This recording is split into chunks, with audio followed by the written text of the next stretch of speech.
Stephen Miller, who's the policy advisor to the president, went on CNN. He's like super excited about all the cost savings. CNN doesn't like it. The Democrats don't like it. The media doesn't like it. Hey, they're not going to get their USAID money anymore, I guess, if CNN was getting it. So Stephen Miller starts getting really amped up, and dare I say a little hot under the collar, about these spending cuts that for whatever reason, and I think we know why, the CNN host is not appreciating. I want to show you this clip because it is unbelievable, and we have to watch all of it, okay? So just watch this with me because I think we need to react in real time to the craziness and the fury that you're hearing from the Democrats. The left just does not want any spending cuts. Scott Bessent, our Treasury Secretary, wants spending cuts to the tune of 2-3% a year. I mean, this is not feasible the way we're going. So, okay, so you're saying that the president, in your view, doesn't have the authority to recall a member of the armed forces who may or may not, again, I'm the first time hearing of this, that may or may not be serving overseas? Stephen, you understand how the Guard and Reserve work. They have a day job, and then when they're activated, they deploy. While they deploy, right, but that employment is protected by law. Your question is lacking in so much detail. I promise you I'm trying to follow your question. Are you asking me if the president has the authority to remove a member of the military who may be serving overseas? Is that your question? No, my question was... Okay, well, I don't know how much airtime you want to spend on this, but I'm not following your question. Well, I think it's an important one. I guess I'll determine how much airtime I spend on it, but does your administration understand who is in the federal workforce? Yes, we have such a broad question. Of course we understand who's in the federal workforce. And I'm happy to indulge all of these very histrionic questions about anyone who may or may not be fired. That it's 30% veterans? But I think that and that you have people who are deployed? The U.S. government has $36 trillion in debt. The interest payments on the debt exceed the national defense budget. The American people are exhausted and tired of watching their tax dollars be corruptly spent, abused, wasted, and in every sense robbed and stolen from them. This president, for the first time in history, is committed to restoring accountability at every level of the federal government. You may assert there's no waste in the Pentagon. You may assert there's no waste in Stephen, Treasury. I'm not you may assert there's no waste in HHS. HHS. Stephen, I don't think anyone... Then why are you not celebrating these cuts? If you agree there is waste, if you agree there is abuse, if you agree there is corruption, why are you not celebrating the cuts, the reforms that are being instituted? Every day that no action is taken, the entire salaries of American workers that are taxed disappear forever. Stephen, let's calm down. This is not... We're not having a debate. There's no reason about whether there are places... You are clearly trying to debate me, and I will be as excited as I want to be about the fact that we are saving Americans billions of dollars, that we are ending the theft and waste and grift and corruption, that we are stopping American taxpayer dollars from subsidizing a rogue federal bureaucracy that has been relentlessly weaponized against the American people. Okay, you Stephen, may not care about I'm this not issue. Talking about your colleagues may not there's care about not this an issue. area But we care about this issue. The American people care about this issue. They also care about privacy. And the American so public overwhelmingly supports what President Trump is doing. Let's talk about IRS data the DOJ will be able to access. You have DOJ asking for access to the IRS systems. This includes the integrated data retrieval system. I know you've talked about this a little bit. Will DOJ employees be able to access individual taxpayer ID numbers and social security numbers? No. But also, keep in mind, you keep Will talking they be able about to DOJ access employees. taxpayer bank account information? They will not be able to access anything that any other appropriately authorized federal employee could access. When you keep talking about, quote, DOJ employees, you're just talking about federal workers. In other words, this is going on and on and on, right? The left has turned this into, oh my gosh, they are going to be able to access your social security number and that's going to be awful. And they're saying, no, actually, that's not what they're doing. They're not going to go in and look at your bank account and look at your social security number. And incidentally, just thinking here, do we not give our social security numbers out like every day, right? You buy a new car, you get your social security number, you get a new credit card, some employee is looking at your social security number. I mean, everyone... We're like willingly giving access to our social security number, like online, everywhere. All of a sudden, they're worried that Elon's going to take your social security number. I mean, it's just a little much, right? But they're going to pick away at anything they can, and they think that this thing has legs. In the meantime, Donald Trump's like, you know what? I'm getting rid of all of it. All the fat, it's gone. Doge is in there looking for the efficiency operations that they can put in place, and we're getting rid of 6,000 IRS employees. What do you know? And guess who says it's not enough? I love this clip. Kevin O'Leary, good guy. He's on Shark Tank. Mr. Wonderful, I think they call him. And he's like, we need more. We need even more. And you should see the faces, right, of the CNN people around the table. They're like, who is this guy? Is he for real? Yeah, you know what? Because he's worked as an investor. He's worked in private equity. He's run companies. He gets how it's done, just like the team that's running the show in the White House right now. I think the issue is they're not whacking enough. There's this concept in private equity when you get a bankrupt company and you go in there, you cut 20% more than your initial read. And then you find like a pool of mercury, the organization gels back together again. Always cut deeper, harder when there's fat and waste. The FAA, it's not the people. The code is cobalt. It's from the 60s. It needs CapEx put into it for the technology to be upgraded to make it safer. Fat like a chicken. All of these agencies are like big fat chickens dripping over barbecues of fat.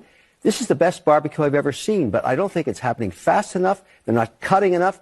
Keep slashing, keep hacking while you have a 24-month mandate before the midterms.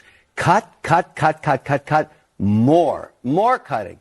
Believe me, it's going to work out just great. Everybody should be happy. Even people with the nuclear codes, cut them too?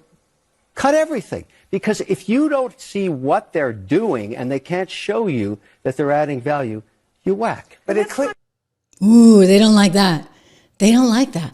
I had this argument once, like years ago, when I was on Bloomberg television. I remember I had Gene Sperling, who was head of Obama's Economic Council on at the time. And we got into this full-blown, like, serious kind of fight on the air because I kept saying, but wait a second, why do you need to keep increasing spending with GDP?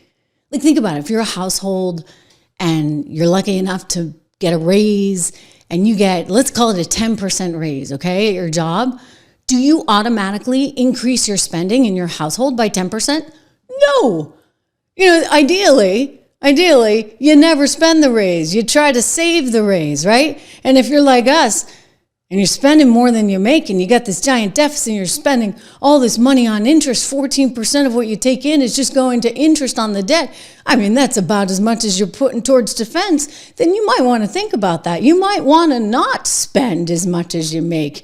And you don't need to. Just because GDP is growing doesn't mean you have to spend more. And Elon Musk is laying it out there. He's like, look, if we don't fix this, guess what, ladies and gentlemen? We're going to have big problems. He spoke on Hannity's show the other night with Donald Trump. This is an important clip. I really want to emphasize to people that this is a very important point. If we don't solve the deficit, there won't be money for medical care. There won't be money for Social Security. We either solve the deficit, or all we'll be doing is paying debt. It's got to be solved, or there's no medical care, there's no Social Security, there's no nothing. It's got to be solved. It's not optional. America will go bankrupt if this is not done. That's why I'm here. He's not collecting a salary for this, just to point out. By the way, neither is Donald Trump. And it's not like Donald Trump was able to walk into a whole bunch of speaking engagements when he left office last time. No, instead, they were trying to bankrupt him. Letitia James with her nearly $500 million fine against him. I mean, crazy stuff, right? And so they're out there trying to fight the good fight, and they're finding what? $2.7 trillion going to improper payments for Medicare, Medicaid all over the world. This is Caroline Levitt the other day. You may have to turn up the volume a little bit, but it's worth hearing. Back to Doge just for a second. Earlier, the subcommittee headed by Chairman Marjorie Taylor Greene, her and her staff discovered $2.7 trillion in improper payments to Medicare, Medicaid, overseas, to people who should not have gotten it. Some of this room might have missed that press conference. Can you elaborate on what the president is thinking at this point. Well, again, that's another example. There's a very long list of the fraud, waste, and abuse that DOGE is identifying on a daily basis. Elon Musk also talked about yesterday about Social Security payments that are going out the door for people who are no longer with us. Unfortunately, I would say that is certainly fraud. There's also a lot of contracts they've identified that, just as a hypothetical example, are $1 million, but only 500,000 went out the door. So where's the rest of that cash? And so that's the thing. Those are the things that DOGE is working on every single day. And I would just remind everybody. In other words, accountability, transparency. That's what is needed. That's what you have in a private marketplace. And guess what? The board of directors and the CEO, they all have a fiduciary duty to their shareholders to actually maximize value. There's like no duty to anyone there in Washington, D.C. Otherwise, other than, I guess, to maximize their own pocket, the value for their own pocket. And this is what has to fundamentally change. In other words, you got to get rid of all the junk. Or as JD said at CPAC today, I want you to hear this. He said, we got to stop spending money on garbage. One, we can help reduce inflation by, say, allowing drilling and thereby lowering energy costs here in the U.S. But the other big thing here that we got to focus on is to stop spending money on garbage. Listen. People. The second thing, Mercedes, is we have got to stop spending the American people's money on garbage. Every dollar that we take in and spend, you have to pay for, either through taxes or through inflation. And if we spend the American people's money more wisely, if we stop taxing and spending the American people to death, that's also going to bring relief to all of the pricing pressures that are out there. We're going to make it affordable to live in this country again. That's our mandate. That's our goal. And you're right. There's a lot more that we can do, but I think we've got a pretty good start after 30 days. Imagine. Let's make it affordable to live in America again. Let's get back to our roots. I mean, you think about what a great country this has been. Well, Donald Trump's looking at some of this quote unquote fraud that's going on. I mean, they may not even call it fraud. They're just going to say, you know what? This is where we choose to spend our money. $2 million for transgender operations in Guatemala. Why not? Tens of thousands of dollars for trans opera in Colombia. Why not? DEI musical in Ireland. Oh, we'll throw a little over here, a little over there. It adds up, folks. It adds up. Where's the money being spent, right? Let's go into that for just a second. $520 million for a consultant on the environment. It's called Environmental, Social, and Governance. Investments in Africa and mobilize private sector resources. $520 million. Somebody got $520 million for an environmental. Sounds like an environmental study. I've always been one that paid a lot of money for my environmental studies, but I paid like $50,000, not $520 million. $520 million for ESG. $25 million. I mean, it's unbelievable. He actually went on for about 4 minutes listing all of those. And then he's like, you know what? I can't even get through them all. They've got a DOGE website now, though, so you can peruse that at your leisure. This is really gross, you guys. It's really gross and it's really unacceptable, and we can change it. So why not?